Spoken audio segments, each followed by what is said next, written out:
Buenas tardes, chicos. Vamos a hablar sobre la patología crónica tal vez más frecuente en pediatría, el asma. Una patología que ustedes van a, de todas maneras, tener que manejar, hagan o no hagan pediatría, de todas maneras van a encontrar un paciente, van a tener que manejar un paciente con asma, ya sea en el internado, en la residencia o más aún ahorita que comiencen su SERUM, ¿no? Su servicio rural. Un ratito. Vamos a hablar lo que es el asma, cómo se diagnostica asma en pediatría, que es un reto, y el tratamiento basado en guías. Bueno, para los que no me conocen, yo soy docente del Hipólito Unanue, soy neumólogo pediatra y vamos a hablar de un tema que veo con bastante frecuencia, ¿no? Ahora, para suerte de ustedes, la guía más importante a nivel mundial de asma, que es el GINA, que son las siglas en inglés para manejo de asma y prevención a nivel mundial basado en evidencias, ha sido recientemente publicado, justamente este martes. Este martes ha sido publicada la última edición 2026 a raíz de que el martes fue el Día Mundial del Asma. Entonces aprovecharon y lanzaron la actualización de este año. ¿Cómo se define asma?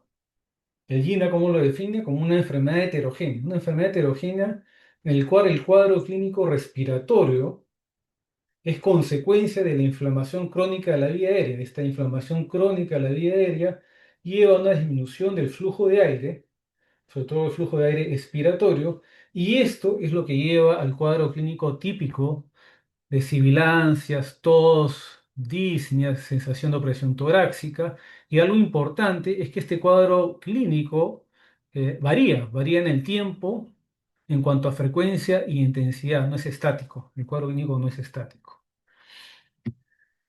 Y como ven ustedes, este es un estudio ya hecho años atrás, pero fíjense ustedes cómo desde las décadas del 70 ya se ve un incremento significativo de la prevalencia de asma en todo el mundo.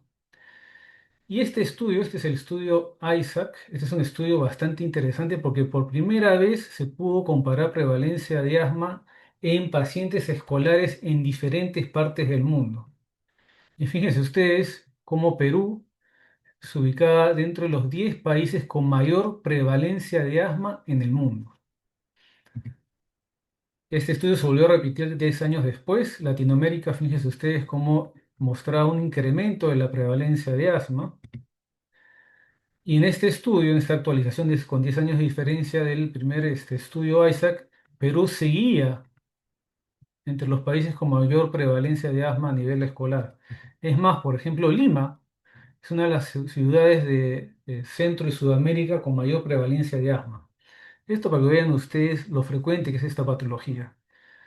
Algunos conceptos que me gustaría aclarar, que son relativamente nuevos, es que, por ejemplo, en lo que es la fisiopatología del asma bronquial, todas las etapas, todas las capas del árbol bronquial están involucradas, no solamente el músculo liso bronquial, sino el epitelio, el endotelio, incluso el sistema nervioso local o de la mucosa de la vía aérea está involucrada directamente en la fisiopatología y la manifestación clínica. Este es un cuadro que me gusta bastante, es bastante interesante, bastante ilustrativo, porque hace una correlación entre lo que es el cuadro clínico y lo que pasa en la vía aérea. Entonces, por ejemplo, tenemos un paciente sano. No sé si se ve el puntero, el cursor, ¿sí? ¿O no lo ven ustedes en la pantalla cuando yo lo muevo? Sí se Sí, ve, doctor. doctor. Ya, perfecto, perfecto. Entonces, de la vía aérea normal, ¿no? Este es el músculo liso, la mucosa, está dilatada, está normal, como cualquier paciente que no tenga asma y esté sano. Pero si este paciente tiene una susceptibilidad genética, una vez que esta vía aérea es estimulada o gatillada por ejercicio, infecciones virales, alergenos, etcétera, comienza un proceso de inflamación agudo. Este proceso de inflamación agudo va a estar inicialmente mediado por histamina, mastocitos, ¿no? Y comienza a ver, como ven ustedes, que el músculo liso comienza a contraerse, comienza a disminuir el lumen de este bronquio y por lo tanto hay una mayor resistencia al flujo de aire. Entonces acá en este momento el paciente puede tener tos, una tos irritativa, a lo mejor una sensación de disconfort en el pecho, no mucha cosa. Si esta inflamación aguda no se controla, la respuesta inflamatoria se amplifica, ya entra en acción los leucotrienos, las prostaglandinas, los tromboxanos, y hay una infiltración de la mucosa, como ven ustedes, de células inflamatorias, ya no solamente es el músculo contraído, sino también hay una infiltración de la mucosa por estas células proinflamatorias, y el paciente comienza a tener disnea franca, más tos, sibilancias, ¿no? Si esta inflamación no se controla en la fase aguda, ya entramos en una fase de inflamación crónica.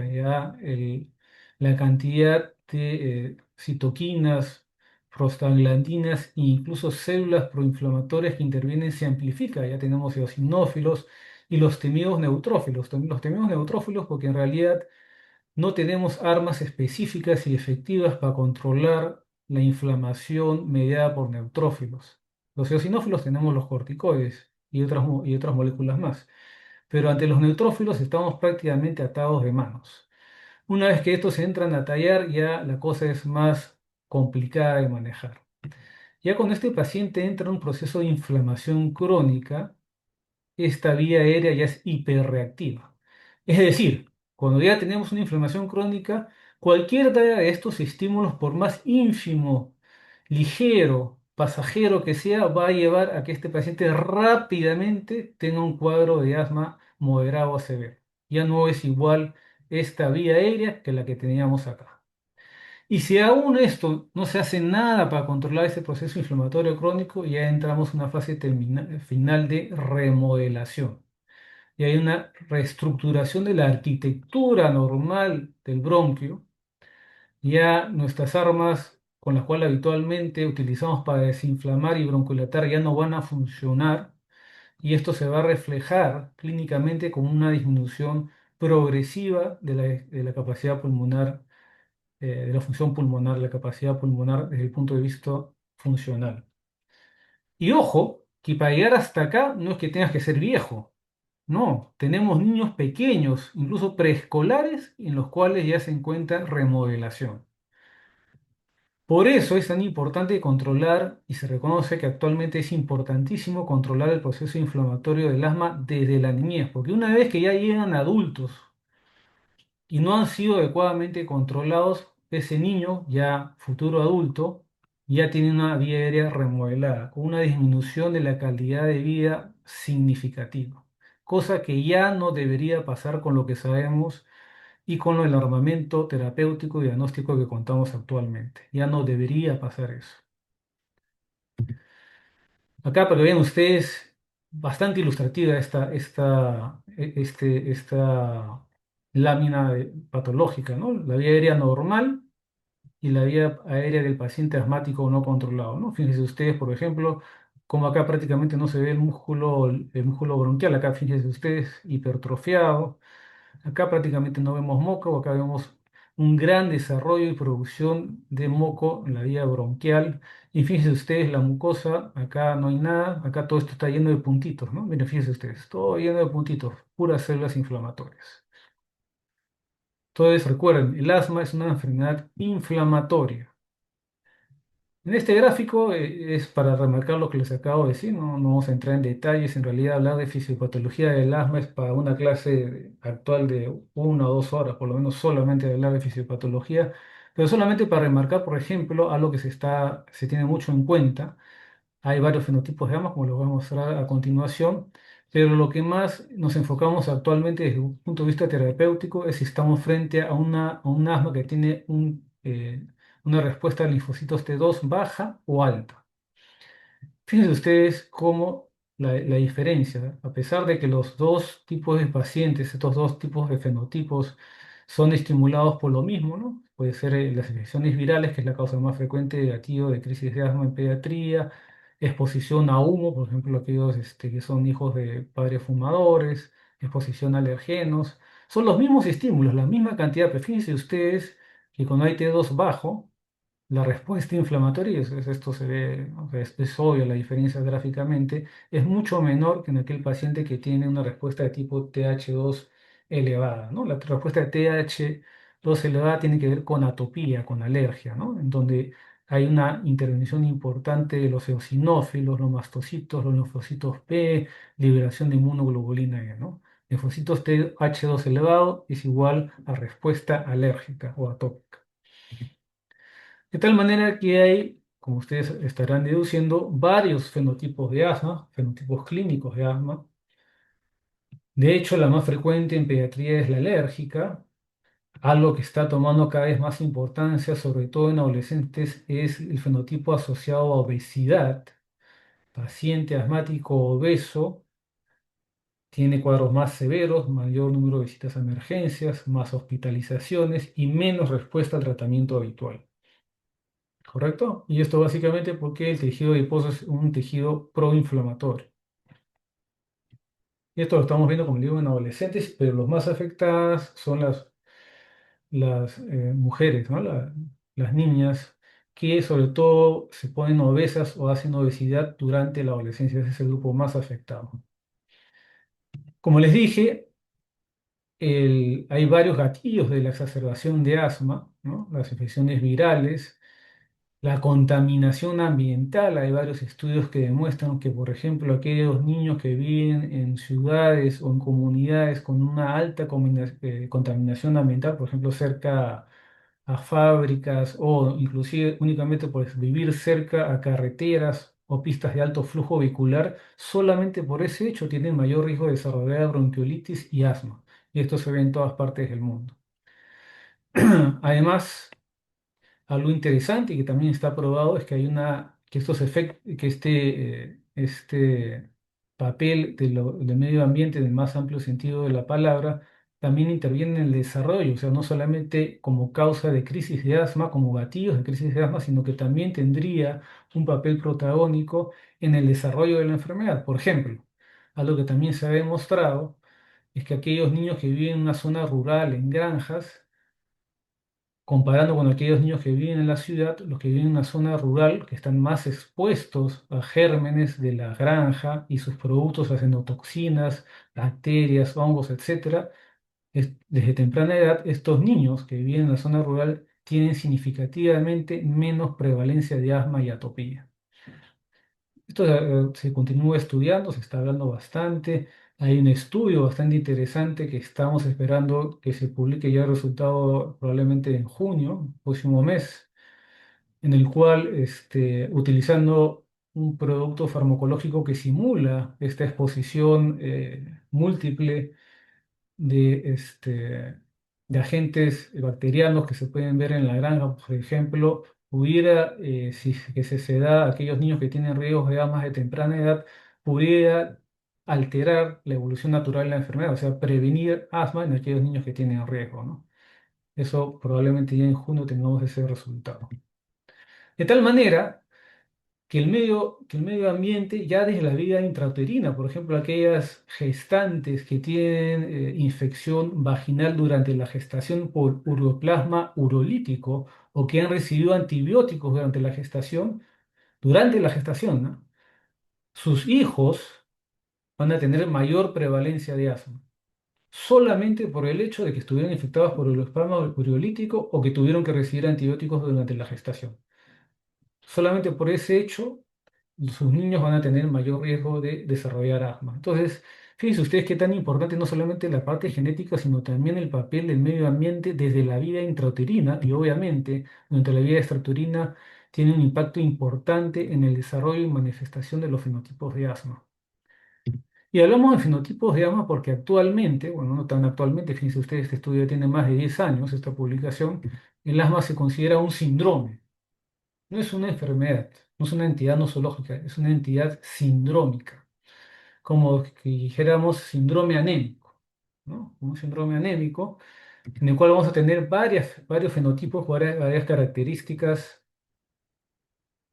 que podemos objetivar, controlar, observar y medir. Si seguimos con el ejemplo de anemia, las características que podemos observar o medir es, por ejemplo, un niño pálido, hipoactivo, somnoliento y que le sacamos una muestra de sangre y tiene hemoglobina en valores por debajo de lo normal.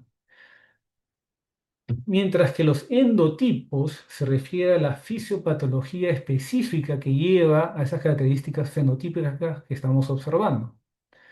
Es decir, por ejemplo, si seguimos con el ejemplo de anemia, tenemos varios tipos de anemia. De hecho, la más frecuente es la ferropénica o nutricional. Entonces, por ejemplo, si le damos suplemento de hierro a un paciente que tiene anemia ferropénica, va a mejorar, ¿no? Va a resolver su anemia.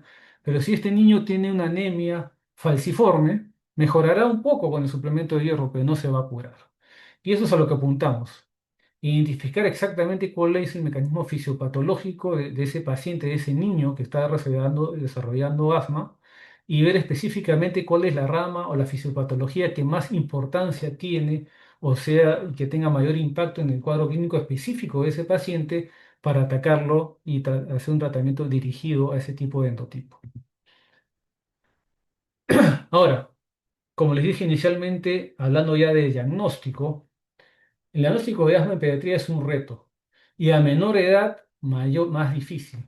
Y lo primero que tenemos que tener en mente cuando estamos planteando un diagnóstico de asma en niños es pensar en el diagnóstico diferencial. Hay algunos profesores que dicen que el diagnóstico de asma en pediatría debe ser un diagnóstico de exclusión. O sea, después que ya hemos descartado con todas las otras patologías, nos quedamos con asma. Y a menor edad esto es más verdadero, ¿no? Por ejemplo, un neonato que tiene sibilancias, ¿no? Lo último que debemos pensar es que tiene asma. Lo más probable es que tenga una enfermedad pulmonar congénita, una malformación. ¿Correcto? Entonces, patologías que debemos tener en mente, por ejemplo, la bronquiolitis, que es bastante frecuente, que también va con sibilancias, pero se da en niños pequeños, menores de 2 años, y tras un proceso viral, ¿no? La fisiopatología no es igual, es por la inflamación que produce el virus sobre estas vías aéreas bastante pequeñas, que son pequeñas por la edad, ¿no? Algo que siempre debemos descartar y que también simula asma. Más de una vez hemos tenido pacientes en el consultorio de asma en el Hipólito y que en realidad eran TB, ¿no? Tuberculosis, vamos a hablar, esa va a ser la siguiente clase. Otras patologías que estamos viendo con bastante frecuencia también por acción de los virus son la laringotraqueobronquitis o los síndromes coqueluchoides, que también, aparte de la tos exigente, perruna, pueden ir asociados con broncoespasmo, con bronquiolitis, con sibilancias, ¿no? Asociadas. Las malformaciones congénitas que tienen mayor importancia como diagnóstico diferencial en edades tempranas de la vida, como les acabo de decir, la displasia broncopulmonar puede ir con sibilancias, ¿no? Y obviamente acá vamos a tener el antecedente que estamos frente a un niño que ha sido prematuro, que ha estado hospitalizado en la unidad de cuidados intensivos neonatales, con ventilación mecánica, requerimiento de oxígeno por más de 28 días, ¿no? Pacientes que tienen otras patologías más raras que pueden ir con sibilancias y simular asma, por ejemplo, la fibrosis quística es una patología que ya la estamos planteando, que ya se debe buscar, si bien es cierto no es tan frecuente, es más frecuente en la raza caucásica.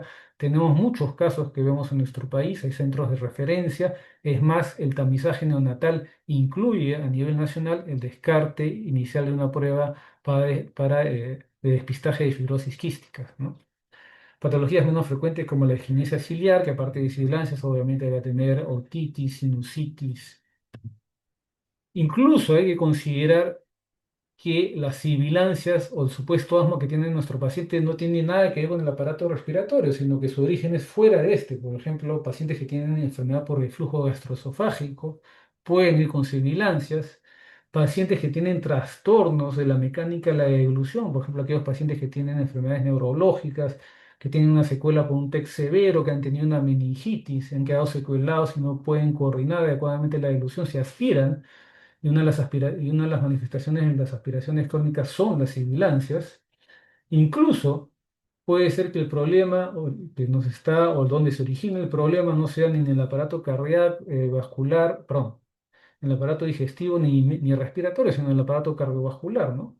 Más de una vez hemos visto niños que han estado siendo nebulizados en emergencia con beta-2 agonistas por un supuesto asma, y lo que estaban haciendo es una cardiopatía congestiva por una cardiopatía congénita. Y obviamente, al nebulizarlos con un beta-2 agonista, lo que estábamos haciendo es empeorar esa insuficiencia cardíaca congestiva. Entonces, importantísimo la anamnesis, los antecedentes y el examen físico. ¿Cuándo se puede echar de asma? Cuando tenemos un paciente que tiene un cuadro clínico compatible, ¿no? Como les dije inicialmente en la definición, los cuadros de tos, sibilancias, disneas, cesación de presión torácica, que varía con el tiempo, no solamente en frecuencia, sino en intensidad, que en pediatría sobre todo se empeora frente a infecciones virales, que es la principal causa de deterioro del asma, exacerbaciones o crisis, también exposición a alergenos. Los síntomas generalmente empeoran en la noche, porque como ustedes saben, hay un ciclo circadiano del cortisol y el cortisol baja en la noche, por eso generalmente en épocas de invierno, cambios de estación, las emergencias se llenan en la noche y en la madrugada de los pacientes con crisis asmática, ¿no? Exposición a alergenos, etcétera. Es una vez que nosotros, si no tenemos un cuadro clínico compatible o historia compatible, debemos buscar un diagnóstico diferencial. Si es así, y tenemos un examen físico en el cual encontramos sibilancias, por ejemplo, los bilaterales, el siguiente paso que debemos de hacer siempre que esté disponible, o si no, en todo caso referirlo, es medir objetivamente la reversibilidad del broncoespasmo y esto se hace con una prueba de espirometría, ¿no?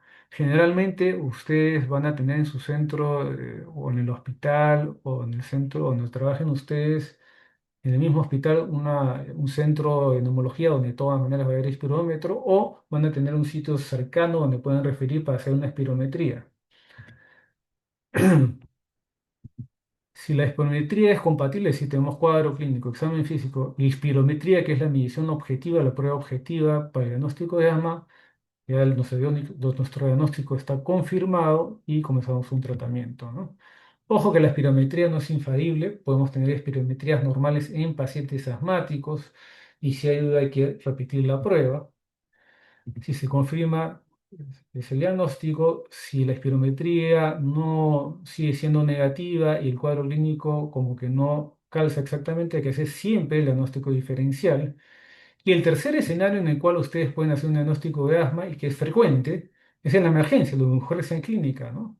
Que ya el paciente con crisis asmática moderada o severa y nunca se enteró que tenía asma, ¿no? Acá obviamente no vamos a hacer las pruebas de espirometría porque no se pueden hacer en emergencia y ya lo que se hace es ya el tratamiento, ¿no? La prueba terapéutica. Entonces, brevemente, ¿qué es la espirometría? La espirometría es un instrumento que mide flujos de aire, capacidad pulmonar, capacidad funcional pulmonar. Es un método económico, de corta duración. No solamente sirve para el diagnóstico de asma, sino también sirve para diagnosticar otras patologías funcionales de la vía aérea o hacer otros diagnósticos.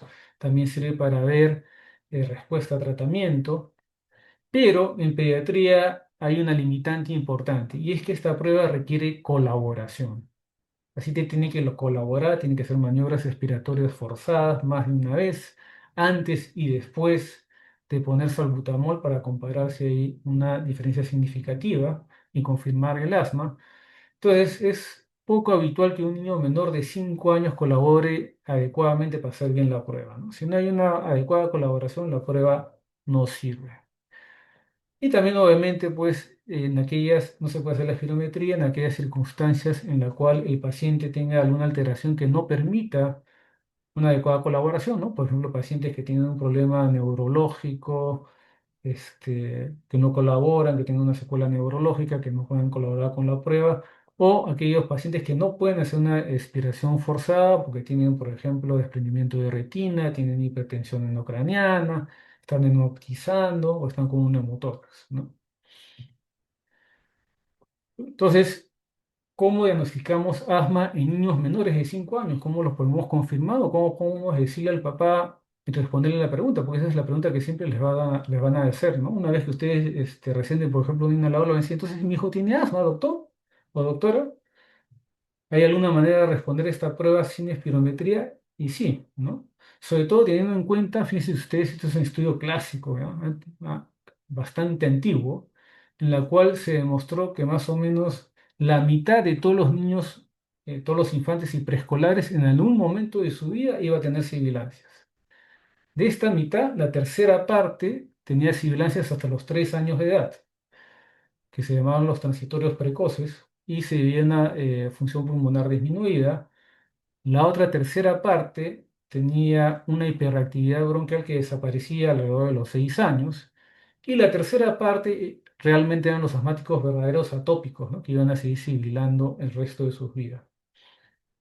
Con este estudio se realizó este índice predictor de asma. Dicho sea de paso, el autor de este índice predictor de asma, que es un instrumento bastante útil, es peruano. El autor es un peruano, un neumólogo pediatra peruano, José Antonio Castro Rodríguez, que trabaja en Chile, pero hizo la especialidad en Estados Unidos y ahí fue que elaboró este índice predictor de asma, que es una herramienta reconocida para diagnosticar asma en niños pequeños, ¿no?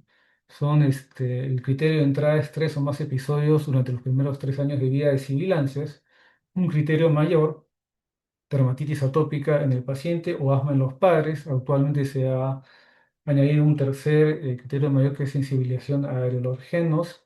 Obviamente esto requiere pruebas de laboratorio, ¿no? Pero el índice predictivo de asma inicial era totalmente clínico, ¿no? O dos criterios menores, ¿no? Sibilancias no asociadas a infecciones virales, y con esto pues barremos a todos los casos de bronquiolitis. Rinitis no asociadas o rinorrea o cuadros de rinorrea y congestión nasal no asociados al virus. Eosinofilia, sibilancias en verano, IgE elevado, ¿no? Y nuevamente se ha reforzado con el criterio de sensibilización alérgica a alguno de estos alimentos. Es más, es más. Yo seguro que muchos de ustedes habrán escuchado a algunos médicos o algunos pacientes a los cuales algunos médicos les han dicho que no se puede diagnosticar asma en menores de 6 años. Esa es una interpretación que ya no es válida. Y básicamente se decía esto porque no se podía hacer espirometría o no se podía hacer espirometría confirmatoria en menores de 6 años. Eso ya desapareció.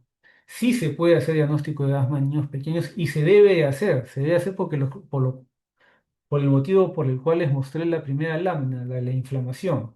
Si no controlamos la inflamación tempranamente, damos un tratamiento adecuado para asma, este niño va a llegar a ser un adulto con una función pulmonar pobre y una mala calidad de vida solamente porque no se diagnosticó asma tempranamente y se trató como tal.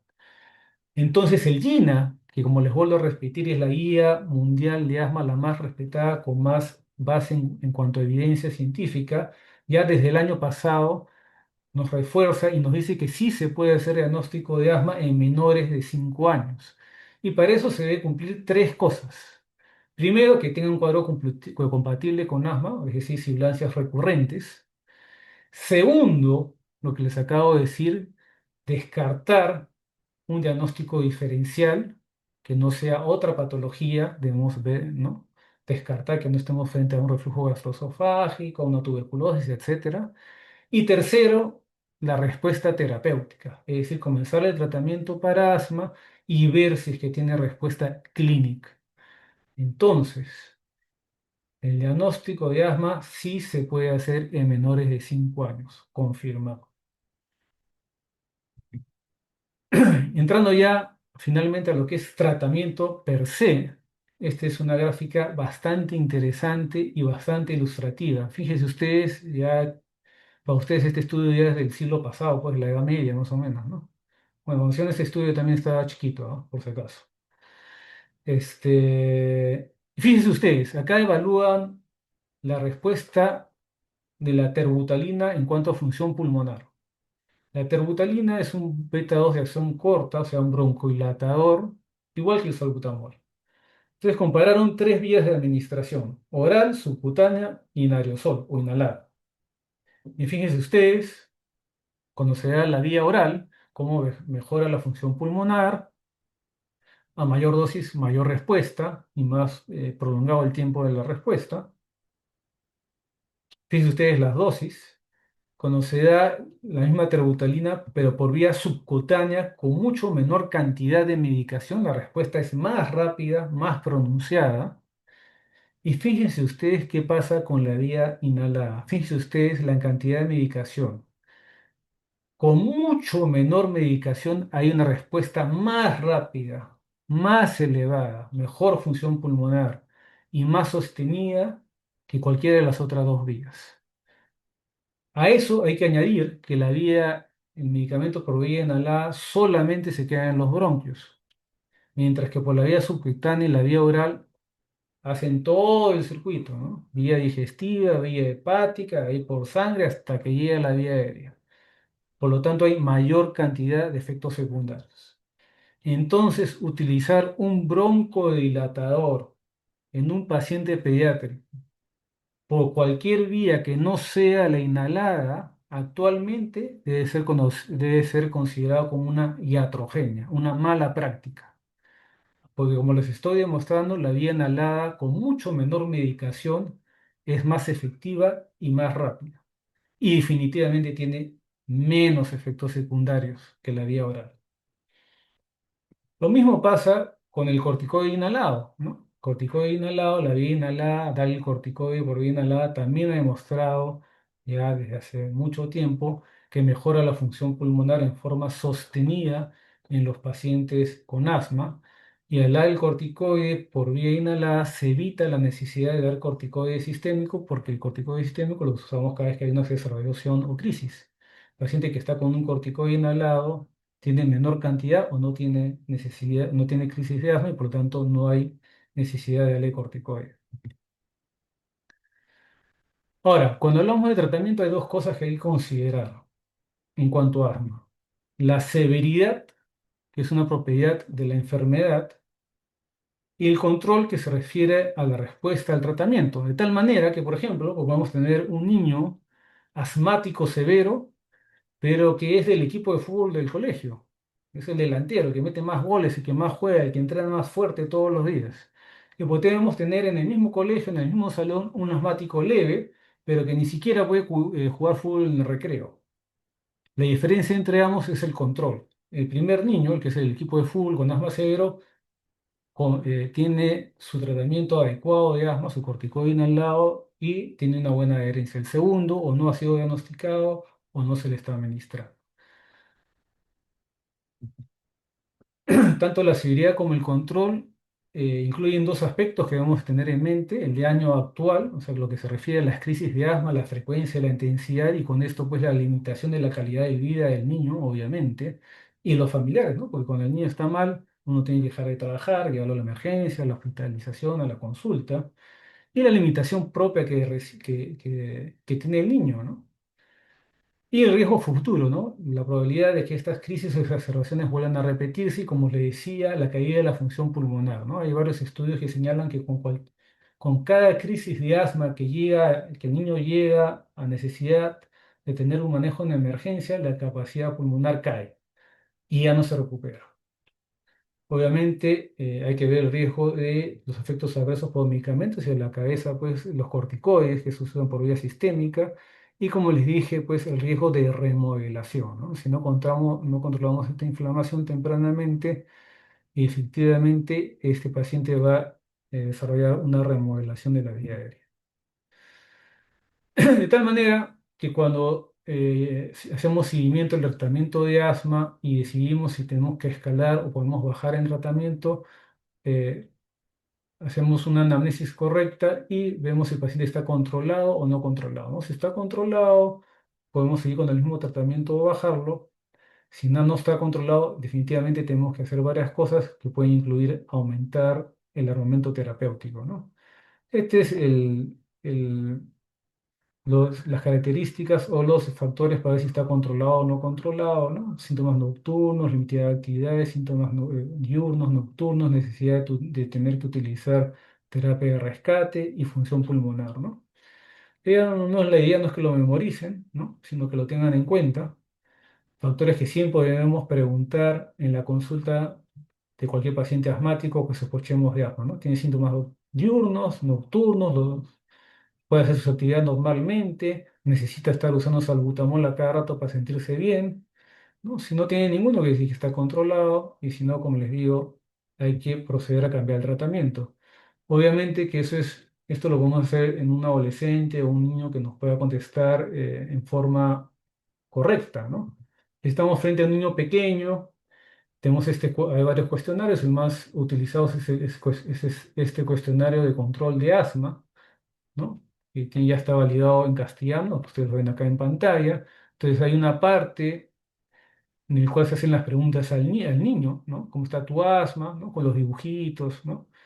¿Cómo está tu problema de asma? ¿Te limita cuando corres, juegas, etcétera? Entonces, cuando tienes asma, etcétera, ¿no? Y hay una parte del cuestionario en el cual ya se interroga a los padres, ¿no? Entonces, todo como ven ustedes, cada cuadrito tiene un puntaje. Si este puntaje es más de 19, quiere decir que está controlado. Si es menor, quiere decir que el asma del paciente está no controlado y hay que hacer alguna acción. Entonces, nuevamente, si el paciente está controlado, buen tiempo podemos comenzar a retirar la medicación. El objetivo de tratar el asma es con la menor cantidad de medicación, pero que el paciente tenga una vida normal, ¿no? Y una actividad normal, sobre todo el niño. Si estamos no controlados o estamos frente a una exacerbación, obviamente esto nos dice que el tratamiento debe ser reajustado. Ahora, ¿cuáles son los factores de riesgo de que un paciente asmático entre en una crisis o una exacerbación? ¿No? Por ejemplo, fíjense ustedes, síntomas no controlados, uso de beta 2 de acción corta, el salbutamol, más de 3 dispositivos al año, que tenga más de una exacerbación en el último año que lo lleve a la emergencia o la hospitalización, que tenga una función pulmonar baja, ¿no? Con mucha reversibilidad bronquilatadora, este dato nos lo da la espirometría. Pacientes que tienen una mala adherencia o que no hacen adecuadamente la técnica inhalatoria, si son víctimas del cigarro o ahora el vape, ¿no? El cigarrillo electrónico en forma pasiva. Ojo, que para el asma es tan nocivo el cigarrillo normal como, o incluso hay estudios que dicen que es peor este cigarrillo electrónico. La obesidad, si tenemos un paciente asmático, ya les he dicho, y es obeso, va a ser difícil de controlar. Hay comorbilidades frecuentes que tienen el asmático, como rinitis alérgica o rinosinusitis crónica, que si no son tratadas van a afectar el control del asma, ¿no? Antecedentes de parto prematuro, bajo peso al nacer, ¿no? Y exposición más ocupacional, esto más se va a referir en pediatría a exposición a ambientes contaminados, como dijimos inicialmente. Ahora, ¿cuáles son los factores de riesgo de crisis asmática grave? Y por eso es importante la anamnesis, porque si por ejemplo viene un paciente, un niño asmático con una crisis leve, que tiene alguno de estos factores de riesgo como antecedente, ese paciente, aunque esté con una crisis asmática leve, debe ser hospitalizado para observarlo por lo menos 24 horas. ¿Cuáles son los riesgos? Por ejemplo, antecedente de crisis grave con rápido empeoramiento, ¿no? Ustedes en el hospital o habrán visto casos en el cual la mamá dice, doctor, hace 2 horas estaba tranquilo y he tenido que venir corriendo a la emergencia y ven al niño que está pues en insuficiencia respiratoria, ¿no? Hay pacientes asmáticos que hacen la crisis rapidísimo, frente a uno, progresan rápidamente hasta la severidad. Pacientes obviamente que tengan antecedentes que han estado hospitalizados en UCI, ese paciente tiene que quedarse.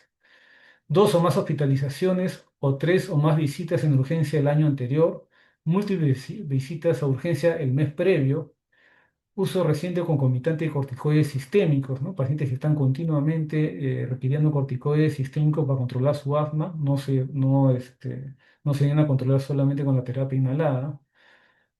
Pacientes que son mal adherentes o tienen un adecuado seguimiento o tratamiento, sobreutilización de asma, ¿no? Nuevamente, alergia alimentaria, ¿no? Antes, como parte del tratamiento de asma, y algunos médicos actualmente todavía, cuando les hacen la receta a los niños de manejo de asma, les hacen una lista de prácticamente todo lo que no pueden comer y prácticamente quitan todo, ¿no? Cítricos, leche, etcétera.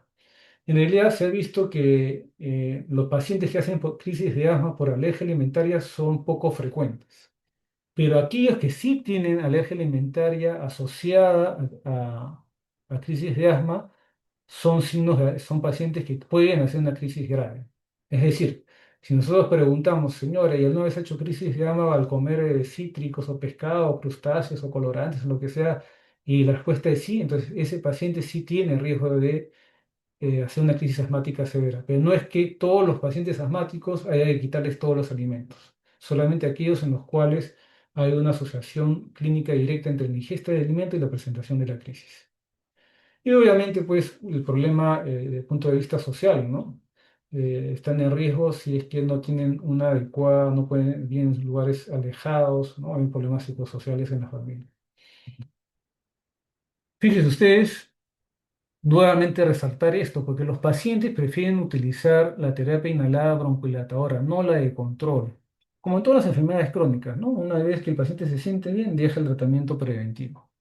Y fíjense ustedes, a mayor cantidad, uso más de 3 veces de inhaladores al año, a mayor cantidad de inhaladores utilizados, mayor riesgo de hospitalización y visitas a emergencia, y obviamente, pues, mayor cantidad de prescripción y uso de corticoides sistémicos con todos los efectos secundarios que ustedes ya conocen.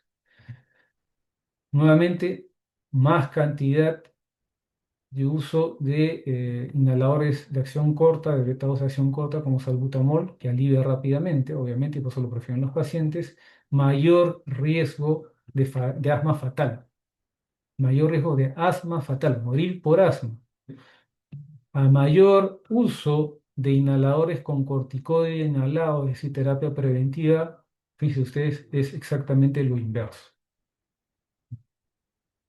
Entonces, yendo a lo que es el tratamiento, acá hay que recalcar que hay dos grandes tipos o sea, dos sectores o dos tipos de tratamiento de asma. Lo que es el tratamiento preventivo de mantenimiento a largo plazo, que tiene por objetivo evitar las crisis y que el paciente haga su vida normal. Y el otro es el tratamiento de la crisis de asma per se, ¿no? El paciente que llega a la emergencia. Entonces vamos a ver primero lo que es el tratamiento preventivo a largo plazo, de acuerdo al GINA publicado este martes.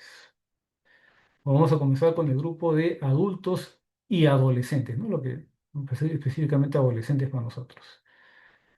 Entonces, aquellos pacientes que tienen síntomas, aquellos pacientes adolescentes que tienen síntomas poco frecuentes, es decir, menos de 4 o 5 veces a la semana, no requieren un tratamiento de mantenimiento diario. Lo que se recomienda es que cada vez que tengan síntomas de asma, que no los lleva a la emergencia, obviamente es una sola exacerbación, es utilizar una combinación inhalada de corticoide inhalada o dosis baja más formoterol. ¿Qué es el formoterol? El formoterol es un broncodilatador de acción prolongada. Tiene 12 horas de acción, pero aparte el formoterol tiene la gracia o la propiedad o la ventaja de que actúa tan rápidamente como el salbutamol. Entonces, esto es lo que actualmente recomienda el GINA. A esta terapia de usar corticoide inhalado con un beta 2 agonista, un broncodilatador, es lo que se conoce actualmente. Acuérdense bien, actualmente esto se considera como terapia antiinflamatoria de rescate. Terapia antiinflamatoria de rescate. Es el nuevo concepto que hace 2 o 3 años ya manejamos o maneja el GINA. Antes de eso, para este tipo de pacientes, lo único que se recomendaba es usar el salbutamol solo. Pero como hemos visto, usar salbutamol solo para aliviar los síntomas, o sea, se asocia significativamente con mayor riesgo de asma fatal y crisis severas. Por eso los últimos GINA ya han quitado esa opción, ya no existe. Lo recomendable es usar esto. Ahora, si el paciente tiene síntomas más frecuentes, la mayoría de los días de la semana y limita su actividad normal, ya este paciente tiene que usar continuamente una terapia diaria si no tenga síntomas ese día, que consiste, lo recomendado, es una dosis baja de corticoide inhalado o asociado al formoterol. Si los síntomas son ya más frecuentes, limitan la actividad normal, por ejemplo, caminar ya diariamente, entonces lo que se hace es duplicar la dosis de corticoide inhalado, siempre usado formoterol. Y ya el siguiente paso ya obviamente es para el manejo con biológicos y otros medicamentos que es ya realizado por el neumólogo, ¿no? Ahora, estos dos grupos de pacientes que utilizan todos los días la medicación, estén bien o están mal, ¿pueden tener exacerbaciones? Sí. ¿Pueden tener aumento de síntomas? Sí. Y para eso que utilizan lo mismo, como aliviador, como rescate, lo mismo. Dosis bajas de el corticoide inhalado con formoterol, ¿no? Ahora, ¿qué pasa si no tenemos a disposición el formoterol? Porque sí es obviamente más caro que el salbutamol. En el Perú sí lo tenemos, incluso en el hospital, por lo menos en el Hipólito, el CIS lo tiene, a veces se agota. pero sí está sí está incluido en la farmacia y lo cubre el SIS. Pero pongamos que no tengamos formoterol, ¿cuál es la otra alternativa que nos da el GINA? Es utilizar el salbutamol, pero siempre asociado a un corticoide inhalado. Entonces, esto quiere decir que tendremos que usar dos inhaladores, el salbutamol y inmediatamente cualquier corticoide inhalado a dosis baja, ¿no? Este formoterol con corticoide inhalado viene junto, es un solo inhalador, ¿no? Y esa es la ventaja, ¿no? El paciente, por ejemplo, en estos pacientes que tienen que usar diariamente tratamiento, con un solo inhalador se manejan, estén bien o estén con síntomas. Acá, si es que no lo tenemos disponible, van a tener que usar dos inhaladores, ¿no? O si este paciente tiene síntomas persistentes, ya se comienza a utilizar el corticoide solo a dosis baja. Si no se controla, se duplica la dosis de corticoide inhalado, o se trata de añadir otro beta 2 de acción prolongado que no sea el formoterol, que puede ser, por ejemplo, que está siempre disponible también, fácil de encontrar, que es el salmeterol. El salmeterol no se puede utilizar para rescate, solamente se puede usar como máximo 2 veces al día, ¿no? Esa es la diferencia. Y nuevamente, pues, si es que el paciente no se controla, se lleva o se incrementa la dosis de corticoide inhalada o dosis media o alta. Entonces, ese es el escenario en pacientes adolescentes. ¿Qué pasa con los niños de 6 a 11 años de edad? Los niños de 6 a 11 años de edad, aquellos niños que tienen síntomas poco frecuentes, lo que se recomienda en este grupo etario es utilizar desde el corticoide inhalado a dosis baja más el salbutamol. Si este niño de 6 a 11 años tiene síntomas frecuentes, diarios, que limitan su vida, entonces ya es tributario usar una terapia de mantenimiento persistente que en este grupo etario lo sugerido es usar corticoide inhalado a dosis baja. Si aún así no se controla, se puede aumentar la dosis de corticoide inhalado a dosis moderadas, o ya también se puede utilizar como mantenimiento el uso de formoterol más un corticoide inhalado, ¿no? Tanto para mantenimiento como para rescate en estos dos grupos de pacientes que tienen síntomas frecuentes. Esta estrategia de utilizar el formoterol con un corticoide inhalado tanto para mantenimiento como para rescate se llama MART, es terapia de mantenimiento y rescate. Nuevamente, la ventaja es que usa un solo dispositivo, esté bien o está mal, o esté mal, ¿no? O sea, si tiene síntomas, aparte puede hacer dosis adicionales a las que habitualmente hace todos los días. Y lo nuevo del GINA, publicado este martes, es que en este grupo etario, a diferencia de la guía del año pasado del GINA, se ha incorporado también, ya desde los 6 años, podemos utilizar, igual que los adolescentes, el formoterol con corticoide inhalado para, eh, para estos pacientes que tienen síntomas poco frecuentes. Entonces hay, igual que los adolescentes, dos alternativas: usar el beta 2 de acción corta más corticoide inhalado a dosis baja, o también este grupo de niños también puede usar ya el formoterol. Y esa ha sido lo nuevo del GINA de este año en cuanto a los niños de 6 a 11 años. Y finalmente, los niños menores iguales de 5 años, ¿no? Aquellos niños que tienen solamente síntomas poco frecuentes asociados a virus, ¿no? Las bronquiolitis, o que tienen episodios recurrentes, pero solamente inducidos por virus. No hay una data suficiente para decir que estos pacientes deberían utilizar un tratamiento de mantenimiento, ¿no? Si estos niños menores de 5 años tienen síntomas frecuentes, lo recomendable ya es utilizar como mantenimiento dosis bajas de corticoide inhalado. Y si aún así persisten los síntomas, no se controlan, ya duplicar esta dosis, ¿no?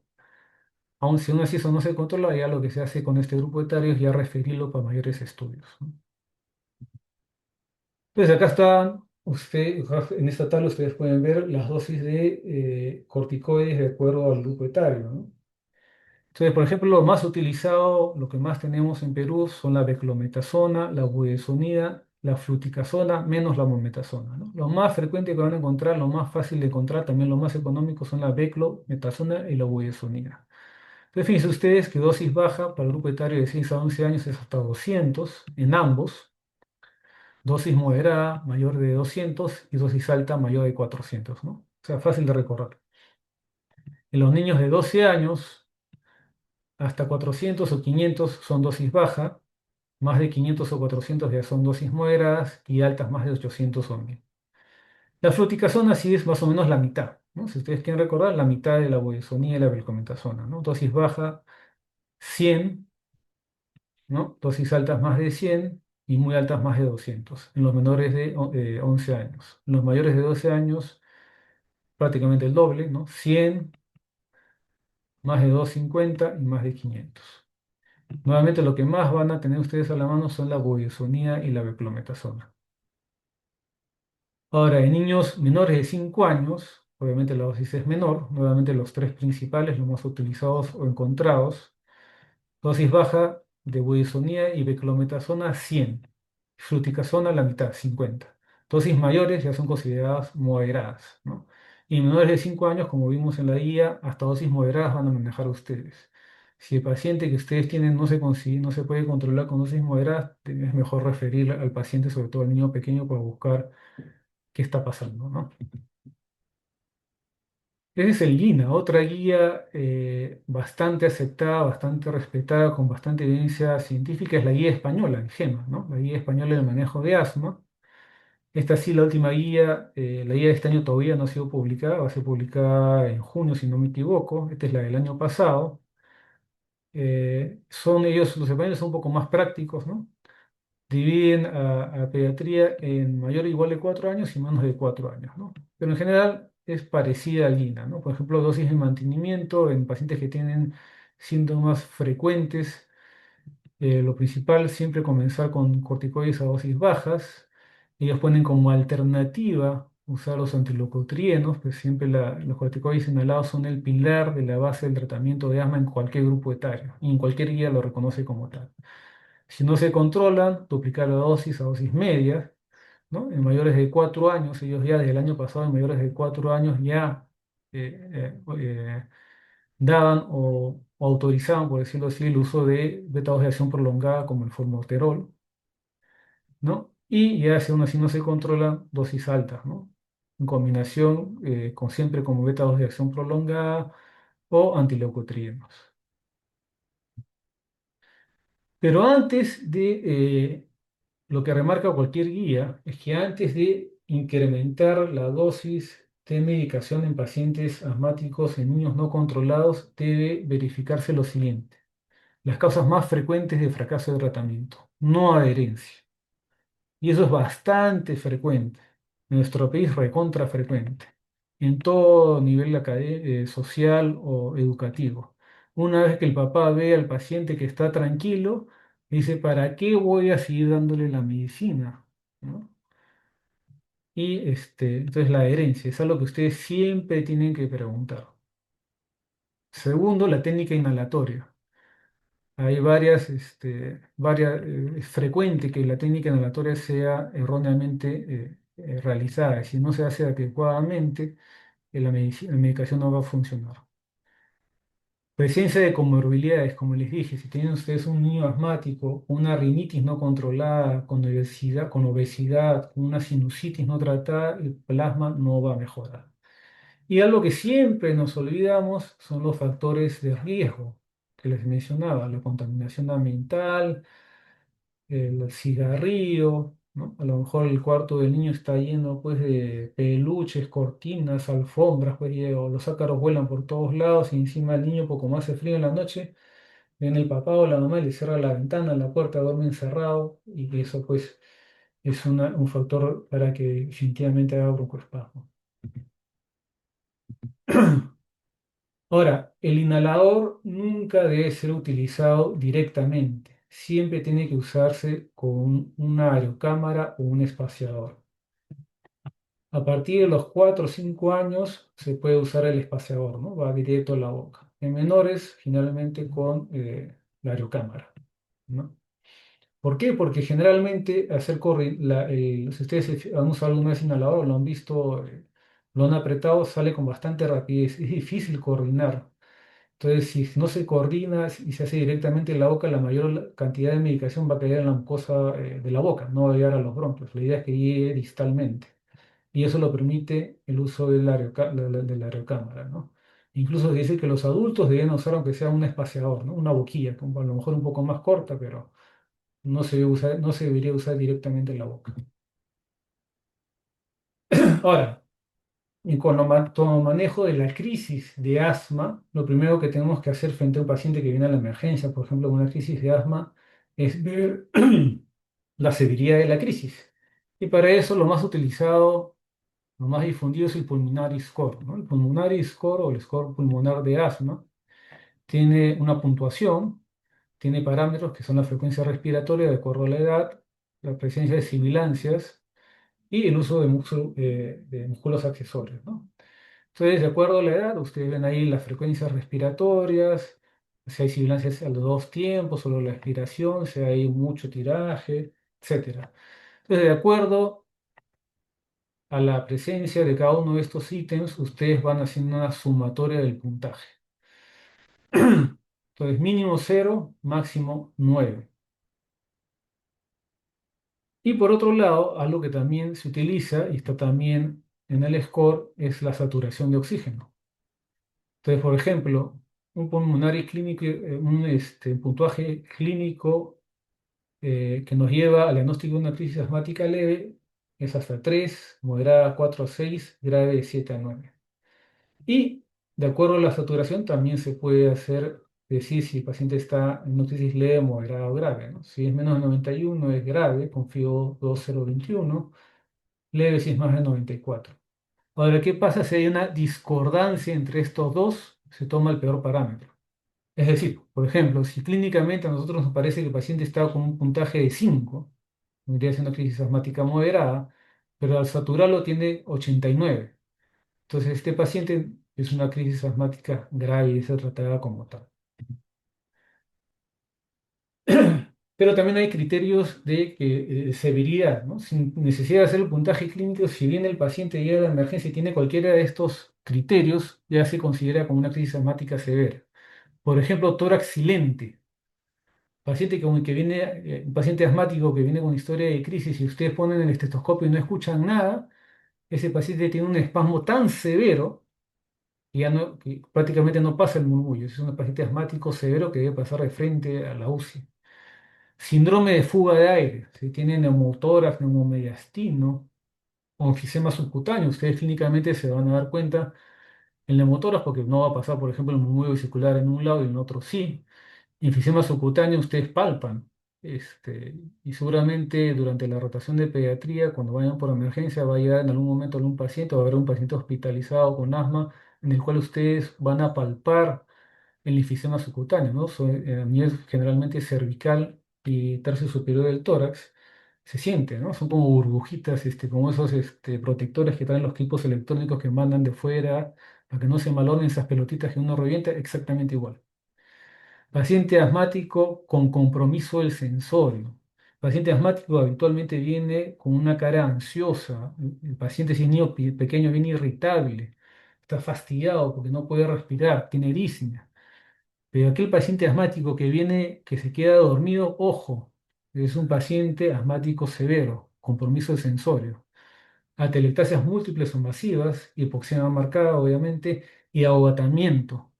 O sea, ese paciente que viene con una frecuencia respiratoria muy disminuida para su edad y está sibilando, ese paciente ya se está agotando. Ahora, en cuanto al manejo de la crisis per se, me gusta mucho lo que es el fluxograma que tienen los españoles. Me parece que es el más fácil de entender, el más práctico, ¿no? Entonces, si viene el paciente con una crisis leve, ¿cómo lo manejamos, no? Si viene con una crisis asmática leve, se le da 2 a 4 puffs de salbutamol con aerocámara y se lo evalúa en 15 minutos. Si responde, se le da de alta con un plan escrito, el cual incluye obviamente una reevaluación temprana por consultorio externo. Si no mejora, se pasa al fluxograma de crisis asmática moderada, en la cual ya se da, perdón, en la cual ya se da de 6 a 8 pulsaciones de salbutamol con aracámara cada 20 minutos, ¿no? Hasta 3 disparos, o sea, 3 veces. O la otra alternativa es usar el salbutamol nebulizado. Los dos son igual de efectivos. Se reevalúa en 15 minutos, si hay respuesta, se da de alta, ya con un manejo otra vez escrito y con corticoide sistémico, nuevamente una reevaluación temprana. Si el paciente no responde, ya se va al manejo de crisis asmática grave. Habitualmente acá ya hay que dar oxígeno suplementaria. Nuevamente se nebuliza con salbutamol y se añade bromuro de hipatropio. Con cada nebulización se añade inhalaciones con bromuro de hipatropio, cada 20 minutos hasta 3 dosis. Ojo que hay algunas guías que dicen que bromuro de hipatropio ya debería comenzar a utilizarse desde la crisis asmática moderada. O la otra alternativa no es nebulizar, sino dar 10 puff o 10 pulsaciones de salbutamol más 2 a 4 de bromuro de hipatropio cada 20 minutos. Siempre con el corticoide por vía sistémica, ¿no? Hasta acá lo van a manejar ustedes, ¿no? Una vez que ya iniciaron el tratamiento de una crisis asmática grave, mientras que están usando o haciendo el tratamiento, ya deben estar coordinando la transferencia a un centro que tenga cuidados intensivos o intermedios al menos, o ya estando comunicándose ustedes con el intensivista pediatra de guardia, ¿no? Corticoides sistémicos, siempre que se pueda, se debe utilizar la vía oral. Porque ¿qué pasa si ustedes a un niño asmático le ponen una vía, lo inyectan, se va a poner más irritable? Y como producto de esta irritabilidad va a haber más broncoespasmo. Entonces, siempre que se pueda, hay que utilizar la vía oral. La única indicación para no utilizar la vía oral es que el paciente tenga un trastorno del sensorio, que tenga una hipoxemia severa o que esté vomitando, ¿no? Ocurren en ustedes cuando hay hipoxemia severa, hay náuseas, hay vómitos, y no es, no es poco frecuente que vienen los pacientes asmáticos vomitando a la emergencia, ¿no? Si ya tenemos que usar la vía, eh, si tenemos que usar ya la vía invasiva para enteral, podemos usar la dexametasona, la dosis que ustedes ven, la hidrocortisona y la metilprednisolona, ¿no? En general, todos actúan más o menos a las 3 4 horas comienza a verse la acción antiinflamatoria, ¿no? A lo mejor la prednisolona sí es la que marca un poco la diferencia, la duración o el inicio de acción es más precoz, ¿no? Este, pero nuevamente repito, siempre que se pueda hay que utilizar la vía oral. Otro medicamento que pueden ustedes llegar a utilizar en caso extremo, por ejemplo, que están en un lugar apartado, no tienen cómo derivar al paciente, están frente a una crisis asmática severa, es el sulfato de magnesio, ¿no? El sulfato de magnesio, la dosis es 50 microgramos por kilogramo, máximo 2 gramos, que es toda la ampolla, pero que debe pasarse en 5 horas, ¿no? No se debe pasar rápido o puede producir hipotensión. Y se ha visto que utilizando el sulfato de magnesio en crisis asmáticas severas hay menos probabilidad de que el paciente termine hospitalizado o en UCI, ¿no? Por lo tanto, el AMA se debe considerar un síndrome, hay múltiples factores etiológicos, múltiples gatillos, múltiples mecanismos fisiopatológicos, combinaciones de todo lo anterior. Debe considerarse un diagnóstico de exclusión. Yo creo que este es el camino más seguro a seguir cuando estamos frente a un paciente asmático. Siempre que se pueda, hay que hacer una prueba objetiva de reversibilidad, es decir, una espirometría. No olvidarse que como parte del tratamiento hay que hablar sobre el control de exposición a factores externos. Siempre evaluar la técnica de inhalación y la adherencia, identificar comorbilidades y tratarlas. Bueno, hasta ahí.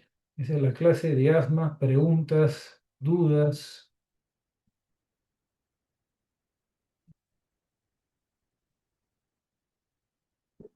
Parece que todo claro, doctor. ¿Sí? ¿Nos han quedado dormidos todos? Ya. Mm. Entonces, si no hay dudas, va a haber de todas maneras un taller. Hay un taller de crisis asmática que lo van a hacer en cada uno de sus hospitales. Eso lo tienen que dominar. Crisis asmática van a tener que tratar sí o sí. Eso es lo que ustedes deben tener en la punta de los dedos, al toque nomás automático. Este, Muy bien. Entonces, eso sería en cuanto a asma. Seguimos con la siguiente clase. ¿Quieren parar un rato?